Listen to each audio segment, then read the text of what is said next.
Добрий день, дорогі учасники міжнародної конференції.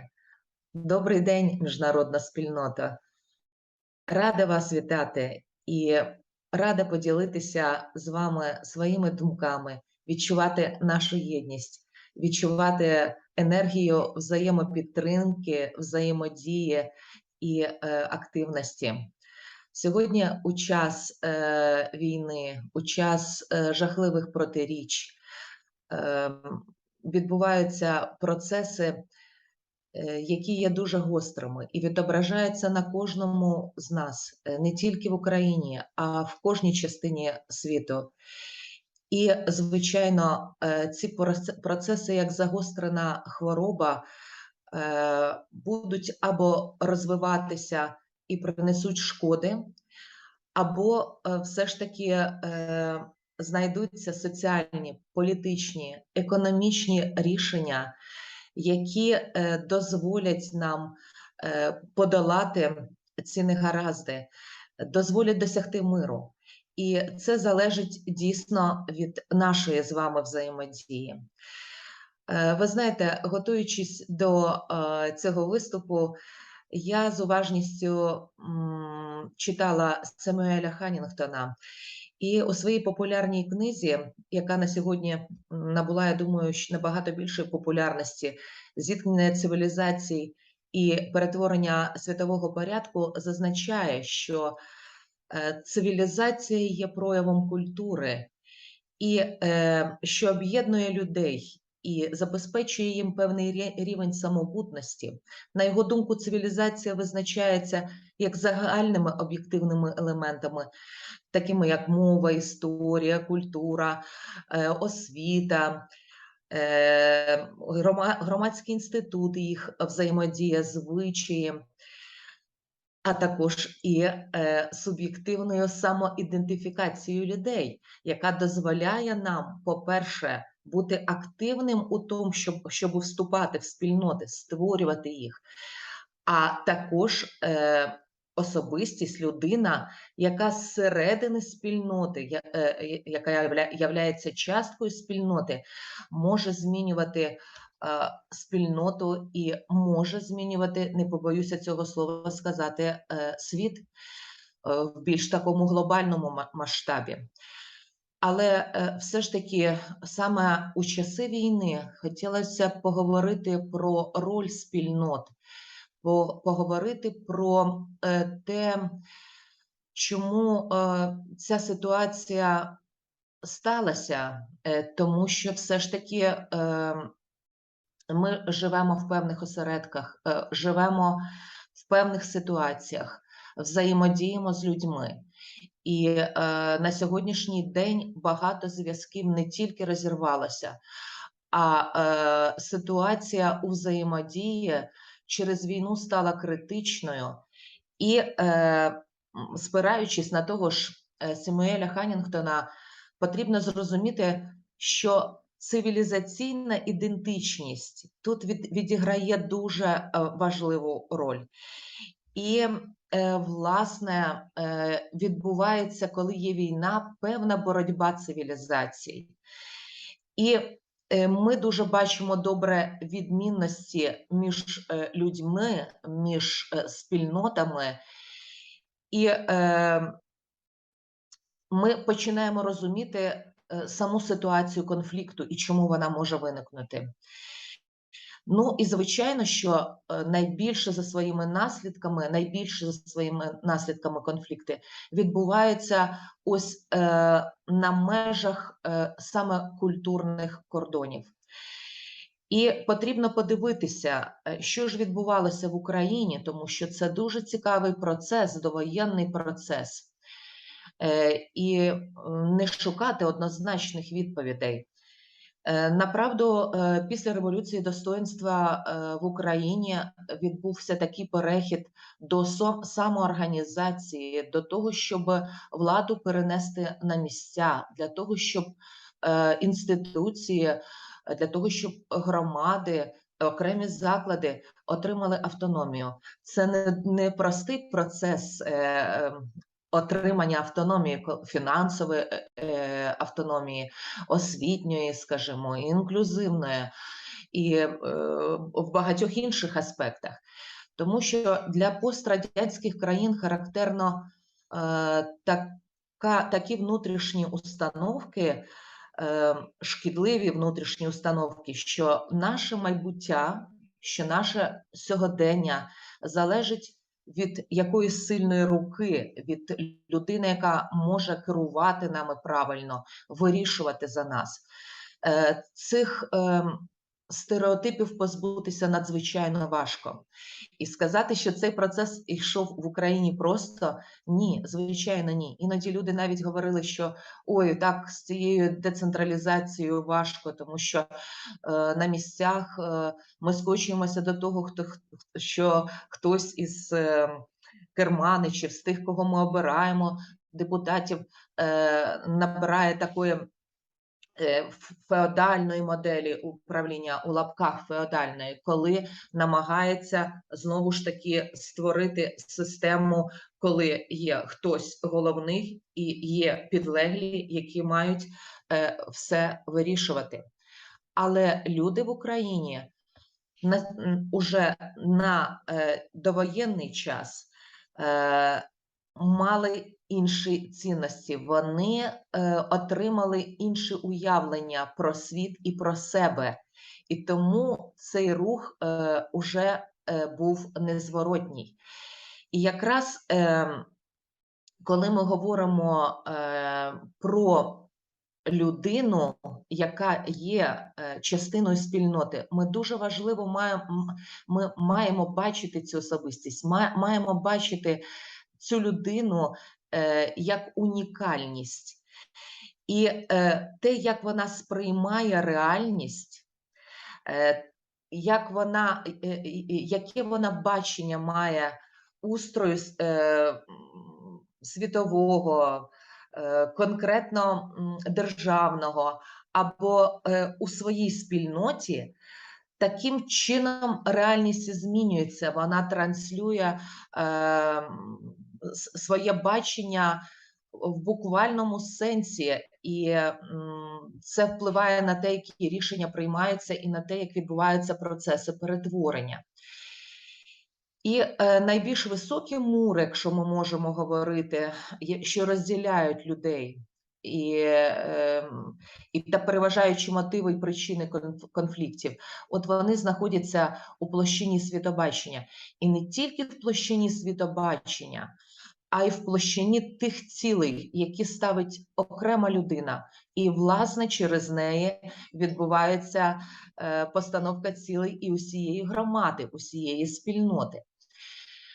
І, звичайно, що державне і політичне представництво залишається головними дієвими особами, скажімо, у справах державних, у справах міжнародних, але найбільш критичні глобальні конфлікти глобальної політики розгортаються між націями, групами, які мають різні цінності та кардинально протилежне бачення майбутнього.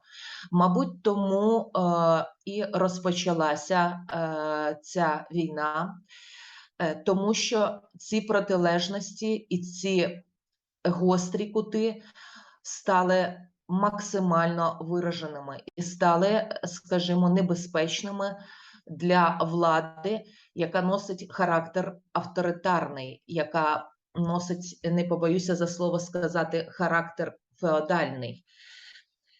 І, звичайно, що коли ми говоримо сьогодні про можливість громадського самоврядування, коли ми говоримо про можливість розвитку спільнот, коли ми говоримо про спільноту як ключову одиницю змін, ми, звичайно, маємо говорити, що це є надбання демократії. І ми і дотепер, і зараз з великою відданістю розділяємо європейські цінності, завдяки яким спільнота може існувати і розвиватися. Це сприйняття різноманітності в першу чергу. В першу чергу, тому що люди об'єднуються абсолютно різні, унікальні, і які мають свою гідність і мають право вимагати поваги до своєї гідності, до своїх поглядів, до своїх особистих, скажімо, прагнень і цілей. І тому якраз дотримання прав і свобод, повага до людини є гарантією того, що спільнота буде стійкою, що спільнота буде такою, яка розвивається, що спільнота буде приносити користь кожному учаснику. Ось, і якраз ситуація, яка зараз склалася, Росія, на жаль, як держава-агресор, у війні з Україною протистоїть цим західним цінностям, протистоїть в першу чергу цінностям демократії, які несуть загрозу імперії, які несуть загрозу ідеології руського міра, як ідеології панування. Тому що коли ми беремо громаду або беремо спільноту, то у варіанті такої конструкції, у варіанті цієї системи взаємодії, яка існує всередині, не може бути якраз панування, а може бути делегування повноважень і може бути колективне прийняття рішень. І, звичайно, коли, наприклад, в університеті, в якому я працюю, Житомирський державний університет імені Івана Франка, ми створювали центр ресурсів і документації. Відбувався цей процес через українсько-італійський проєкт. Ми змогли у місті Житомирі налагодити мережу, яка стала дійсно доволі стійкою у взаємодії між окремими людьми, громадськими організаціями, державними установами, які були, дії яких були спрямовані на одну мету – реалізацію освітньої інклюзії. Саме освітньої інклюзії ми не брали дуже широко, ми брали саме освітню інклюзію. Для нас було важливо відійти від системи спеціальних шкіл, від системи інтернатних установ, де виховувалися, де отримували освіту люди з інвалідністю, і все ж таки включити їх до класичних установ освітніх закладів. І що ми побачили в цій ситуації? Ми побачили, що дуже важливо зберігати автентичність надбання кожного учасника цієї спільноти, скористатися цим ресурсом як унікальним, подолати протиріччя в поглядах на наші цілі, на наші засоби, які ми вибираємо для досягнення цілей, на наші спільні дії. І багато часу ми проводили не тільки в офіційному спілкуванні. Для нас стало важливим, коли ми могли збиратися і говорити про щось цікаве для нас, про наші інтереси, могли разом готувати страви,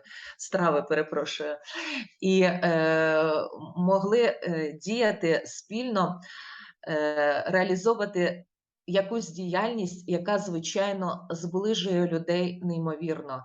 І ми тоді бачимо інших людей з тих сторін, які ми не можемо побачити просто в офіційних стосунках. І ми розуміємо, що іноді виникають труднощі, які потрібно подолати, потрібно знаходити взаєморозуміння. Ми навіть можемо відчувати, що хтось із людей є нашою людиною, а хтось чийсь світогляд, чиїсь бачення відрізняються від наших. Але те, як це прийняти з повагою, і те, як це може бути ресурсом для усіх, це дуже важливі проблеми, питання культурної ідентичності з одного боку, а також поваги до цієї ідентичності, поваги до того, що людина може діяти по-іншому, мислити по-іншому.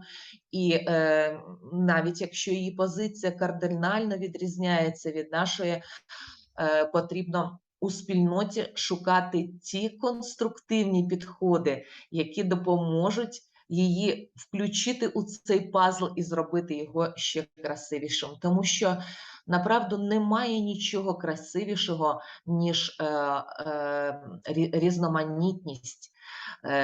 Різноманітність світоглядна, різноманітність мовна, різноманітність культурна, різноманітність діяльнісна в тому, що ми робимо, різноманітність у тому, чим ми захоплюємося. І громаді якнайбільше потрібно це плекати. Ну і коли ж все ж таки сталася війна, коли стався конфлікт, як взаємодіяли наші осередки, наші спільноти? Направду, перше враження – це враження розгубленості і страху. Цей перший поріг, коли ти думаєш лише про себе, про свою безпеку і про свої потреби, пізніше видається дещо егоїстичним, або ти себе бачиш не дуже красивим у цій ситуації. Але для людини пережити цей шок і цю несподіванку, ці жахливі ситуації потрібно пройти певні етапи. І коли ми виходимо із цього шоку, ми розуміємо, що ми маємо діяти. Ми звертаємося до своїх рідних, ми об'єднуємося на рівні родини. І, звичайно, ми об'єднуємося на рівні нашої спільноти. Ми починаємо комунікувати, ми питаємо, у кого як справи. Зараз навіть в Україні такий є мем про те, що ти знаєш, хто твоя людина, якщо ти чуєш у слухавці слова, як твої справи. Як ти там, чим тобі допомогти? І було надзвичайно важливо і приємно почути голоси тих людей, нашої міжнародної спільноти, освітніх практик, які активізувалися у цій ситуації, які в ситуації критичній, я вже це зараз точно можу сказати, максимально активізувалися. І іноді ми у такому спокійному, небуремному, можливо, дещо такому житті заскнілому, такому зручному, скажімо, коли немає якихось викликів серйозних, забуваємо один про одного і не надто активні у взаємодії, то в цій ситуації, можливо, вона нас вчить тому, що якраз критична ситуація, якою б вона не була жахливою навіть війна, вона є тим, що спричиняє, що, скажімо так, примушує нас не просто активізуватися, а через протиріччя вийти на інший рівень, долаючи протиріччя, отримати нову систему, в тому числі систему стосунків більш якісну. І як в Україні між членами нашої спільноти, так і на міжнародному рівні. Ми в перші години, коли відбувалися вибухи навколо нас, коли ми зрозуміли, що це війна, коли ми зрозуміли, що це не жарти, тому що ми не сподівалися, направду, ми не сподівалися, що дружній народ до нас які ми мали ці стосунки. І зараз навіть важко про це говорити, але що на тебе можуть піти з такою жахливою агресією і по причинам, які є абсолютно пропагандистськими, які є абсолютно ілюзорними і несправжніми. Завжди такі причини нав'язані, як правило, хибні уявлення про когось іншого спричиняють до такого конфлікту. І, можливо, у нас не було настільки багато зв'язків, розуміння іншої людини, інститутів, які би вивчали ці питання глибоко. І треба сказати, що побудова взаємодії, мабуть, найскладніша царина у системі соціальній, найскладніша, не економічна, не політична, не, скажімо, навіть ситуації, пов'язані з такими процесами деградаційними або, скажімо, шкідливими, як корупція. Вони є не настільки складними в усуненні, як ось ці моменти неможливості прямої комунікації і взаємодії, яка дає можливість побачити в іншій людині людину і не навішати на неї ярлик ворога, тому що коли ми когось стигматизуємо, це жахлива річ, тому що ми перестаємо за цим уявним планом, за цією стигматизацією страшною бачити живу людину. Ми бачимо ворога, ми бачимо картинку, ми бачимо, ми відчуваємо до цієї людини агресію і до людей в цілому, яка викликана штучними ситуаціями, суцільно штучними ситуаціями. І ви знаєте, дякуючи тому, що все ж таки спільнота міжнародних практик працювала так, що об'єднувала і європейських партнерів, і країни пострадянські представників. І що би ми не говорили, ті люди, з якими мали ми спільне проживання, спільні контакти, спільну діяльність, заради нашої ідеї освітньої інклюзії, ми не можемо, це просто не дозволяє нам подивитися на цих людей як бездушних істот, як тих, кого треба знищити, або як тих, чиї права можна попирати. Це і є тим попередженням агресії і протидією війні, коли спільноти можуть об'єднатися і на міжнародному рівні за різними маркаційними лініями, за різними цілями, за тим, тому що ми теж мали різний досвід, різну практику. Хтось був представником громадської організації, хтось мав дитину з особливими освітніми потребами, з інвалідністю, хтось був представником з науки, який здійснював дослідження або організовував освіту і студентів, і дорослих.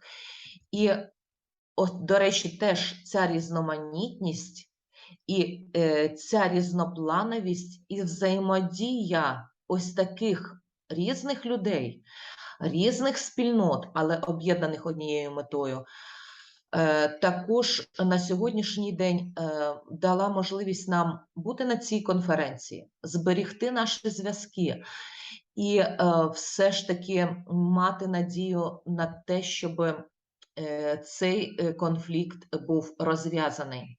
Єдине, що хотілося б сказати, взаємодія будується все ж таки на прогресивних ідеях і цілях. Але якщо це цілі загарбницькі, якщо відбуваються воєнні злочини, то потрібно нам, як міжнародній спільноті, розуміти, що вони не мають залишитися непокараними. Ви знаєте, говорячи про світоглядні,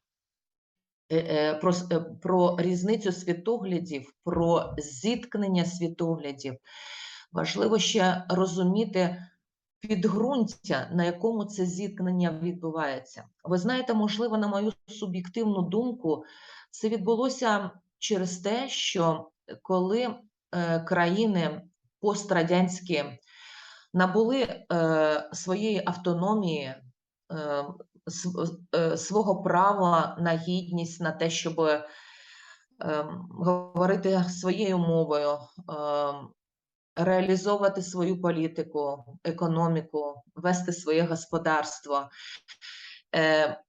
мати автономію, мати ідентичність. Ми не зробили головного в цій ситуації, коли відбулася сепарація. Ніхто не відповів за злодіяння радянських часів, за ситуацію, яка відбувалася з ГУЛАГом, за ситуацію, яка відбувалася з депортацією українців, кримських татар, за ситуацію з Голодомором в Україні. За це ніхто не поніс відповідальності, а тому така безкарність, вона призводить до того, що ті, хто чинили таким чином, і їх спадкоємці, вони розуміють це так, що таку політику можна продовжувати, що можна діяти таким чином. І тому, коли ми говоримо про окрему людину, її цінності, про цінності спільноти, коли ми говоримо про взаємодію малих осередків, які переходять на більш новий якісний рівень, якщо така взаємодія здійснюється на міжнародному рівні, то ми маємо говорити про ці дуже важливі питання, коли не має порушуватися закон, коли права і свободи людини мають зберігатися, ніколи не мають попиратися. І коли дійсно кордони, які має кожна особистість, особистісні кордони також не можна порушувати, як і державні. І коли ми навчимося це робити в громаді щодо конкретної людини, я думаю, що світ зміниться якісно. І тут освітня політика, де люди можуть чути думки наукового представництва, де люди можуть обмінюватися, скажімо, ідеями різного характеру і мати протилежні погляди, але все ж таки виходити з тієї точки опори, що протиправних дій, протизаконних дій, проти порядку дійсно світового встановленого діяти не можна. Не можна, і це має каратися, цьому має бути протидія. Я знаю, що зараз дуже є багато прибічників серед європейських країн, європейських спільнот, окремих людей про те, що потрібно домовитися, потрібно прийти до миру. Але цей шлях до миру потрібно дуже добре розуміти. Якщо ти домовляєшся з агресором, з аб'юзером, ти отримаєш агресію і аб'юз. Ти отримаєш його відтермінованим і ще більш потужним. І, звичайно, якщо злочини скоєні, злочини мають покарані бути, а агресія має бути зупиненою. Зараз, знаходячись в Європі і займаючись науковим проєктом, я спілкуюся з багатьма людьми, і я бачу, наскільки є різними погляди на ситуацію, яка відбувається в Україні. І ви знаєте, якщо б ми не були тією спільнотою, бо я знаходжуся все ж таки в спільноті, яка реалізує інклюзію не тільки освітню, а інклюзію як систему цінностей, то ми б, можливо, навіть якось би посварилися між собою, повірте, тому що тут дійсно є така світоглядна різниця, дуже багато є нашарувань, пов'язаних з пропагандою, яка велася роками. Дуже велика прогалина є в тому, що ми не знаємо нічого про народи Малі, про їх культуру, про їх історію. В країні, в якій я знаходжуся, я не знайшла жодної книги про історію своєї країни.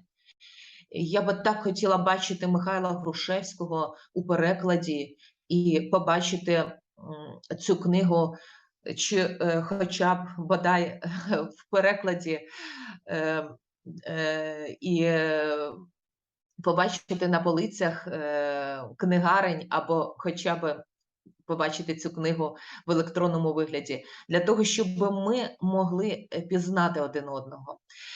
І тоді ми не будемо ворожими один до одного. Для того, щоб культурний обмін відбувався якомога потужніше.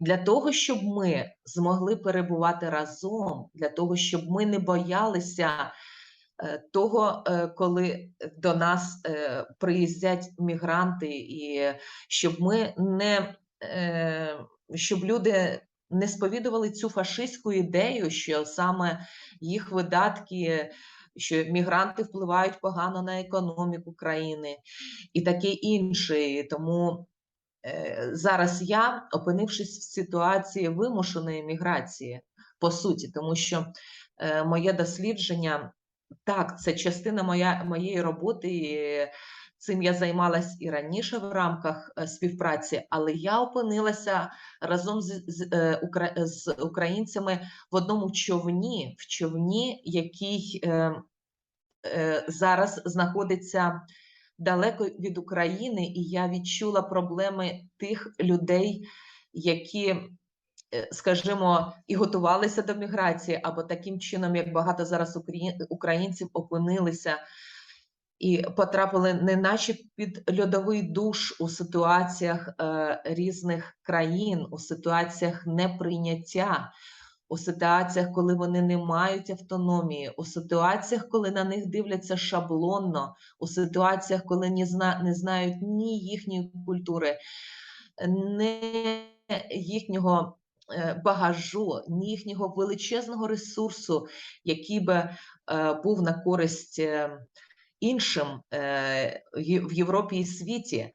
І ще хочу сказати одне. Все ж таки, я мрію про те, щоб українці повернулися в Україну, і тому зв'язки на рівні наших спільнот, українських спільнот і міжнародних спільнот мають мати зараз мету, щоб показати цим людям, що вони не залишилися самі за кордоном, що про них дбають, що про них дбає і Україна, бо зараз іноді лунають такі голоси про те, що це люди, які певним чином зрадили країну, що вони її полишили у важкий час. Але все ж таки з України в більшості вимушена міграція стосується дітей, матерів, стосується старших людей, які опинилися без житла, які опинилися в скруті, які опинилися без роботи, і яким дуже потрібно з одної сторони мати прихисток, але з іншої сторони мати ось ту повагу, відчувати до їх особистості, їх гідність і забезпечити їх автономію. І, власне, те, які виробляться механізми і в наших громадах щодо того, щоб зберегти членів нашої громади, щоб розберегти нашу спільноту, щоб зберегти нашу єдність, щоб люди, які повернуться з інших країн, також привезли інший ресурс, інше світобачення, інші ідеї, які можуть бути і альтернативними, або, можливо, стануть основними ідеями в поствоєнному розвитку нашої країни, в будівництві концептуально нового життя. Тому що війна є дійсно складним випробуванням. І криза торкається найбільш фундаментально важливих цінностей і потреб людини, і спричиняє важкі емоційні переживання, і відновлення може бути теж непростим після цього. Але, як і будь-яка криза, повторюся, вона стимулює до розвитку нових процесів і руйнуванню застарілих стереотипів. І не тільки у українців, які опинилися у війні, а у тих спільнотах, які є і за межами України, і у тих країн, які теж зіткнулися з ситуаціями випробувань. І тут якраз наша об'єднаність, наша, знову ж таки, наші спільні цілі заради добра, заради демократії, заради інклюзії можуть стати тим інструментом, який дозволить різницю використати як ресурс, використати на користь того, щоб розбудувати цей післявоєнний світ. А завершити я все ж таки хочу свій виступ знову ж таки досвідом, який отримали, власне, я особисто, кожен українець під час війни, і який трагічний досвід, але під час щасливого життя, спокійного життя, от такого багаторічного життя, в якому перебуває та ж Європа, яка іноді не може зрозуміти гостроти і ступеня загострення процесів, які відбуваються через війну. І для побудови майбутнього головні цінності – це все ж таки є життя людей. Нічого немає вищого цінності, ніж життя людини. Це родина, це взаємодопомога, гідність, свобода, вдячність. І це розуміння того, що твоєю родиною можуть стати не тільки найближчі родичі, а можуть стати люди спільноти, яка цінує тебе, і спільноти, з якою ти робиш спільну справу. І війна нас навчила дуже важливим речам.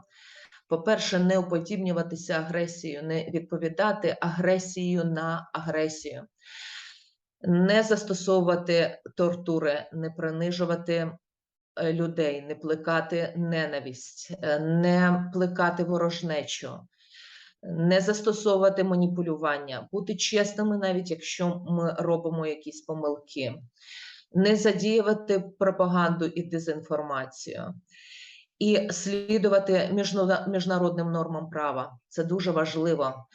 Міжнародним нормам права заради захисту прав і людської гідності. Також поважати і приймати людей інших національностей, раси, віросповідання. Виявляти неабиякі здатності та інтерес до вивчення іноземних мов. Це так важливо, можу сказати, на своєму досвіді, до іншої культури, до традицій інших народів і держав. Не критикувати це, менше критики, а якраз знайти те красиве, знайти те раціональне, що є у кожній людині, у кожній спільноті, у кожній культурі.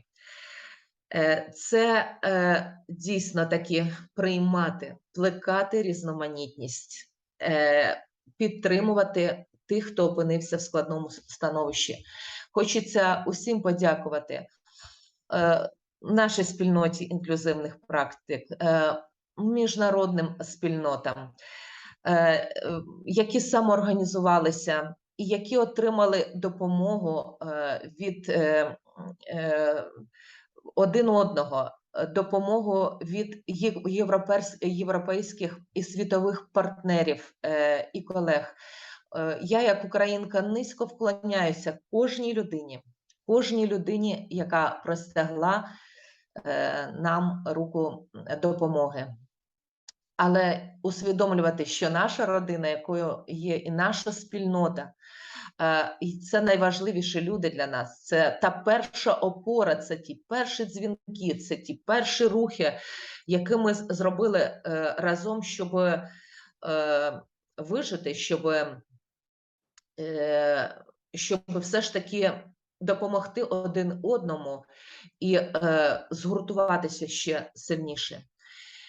І дуже хотілося б і зараз, і на майбутнє бачити таку систему у внутрішніх спільнотах, скажімо, культурного плекання, освіти, сприяння новим знанням, отримання знань з альтернативних джерел інформації, про закономірності взаємодії, про закономірності побудови комунікацій, про сприйняття людьми один одного. Ми мало про це знаємо.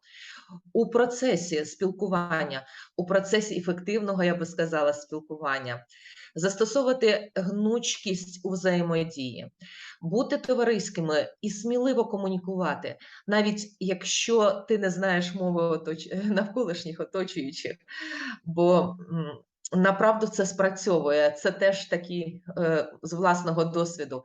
І ще з власного досвіду не губитися у складних ситуаціях, навіть якщо ти залишився без домівки, залишився без грошей, залишився в іншій країні в розгубленості через мовні бар'єри, шукати людей, шукати спільноти, шукати тих, де ти до кого ти можеш звернутися, де ти можеш бути в нагоді, де ти можеш принести користь, пропонувати свої ідеї, свої можливості, говорити того, чого ти хочеш, не ображатися, не відвертатися, не розчаровуватися, свою ідею, свої бажання, своє бачення нести світові. Звичайно, дбати про екологію, дбати про життя, дбати про усе живе, тому що війна і криза вчить нас саме цьому. Бути прикладом для інших, як це робити, тому що найкраще в освіті це і в тому, як вплинути на інших людей, це робити свою справу, іноді без слів. Тихо, спокійно, злагоджено, крок за кроком, не відходячи зі свого шляху. Це дає впевненість іншим, і навіть якщо ти в складній ситуації і видаєшся таким собі слабким елементом в системі, направду це не так. Тому що якщо ти ідеш, якщо ти вірний своїй ідеї, якщо ти ідеш до світу з добром, світ приймає тебе, коли ти дієш не тільки заради себе, а дієш і заради інших. Це дійсно дає можливість відновитися нам усім, це дає можливість дійсно будувати світ без воєн, і щоб ця ідея не стала утопічною.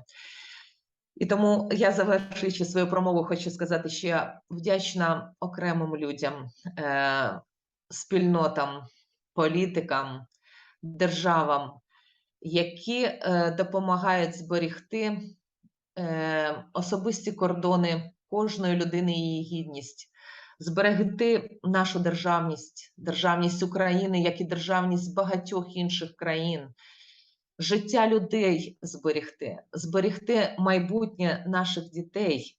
Це так важливо, зберегти майбутнє наших дітей, щоб вони не стали ворожими до цього світу, щоб вони довіряли собі, довіряли іншим людям.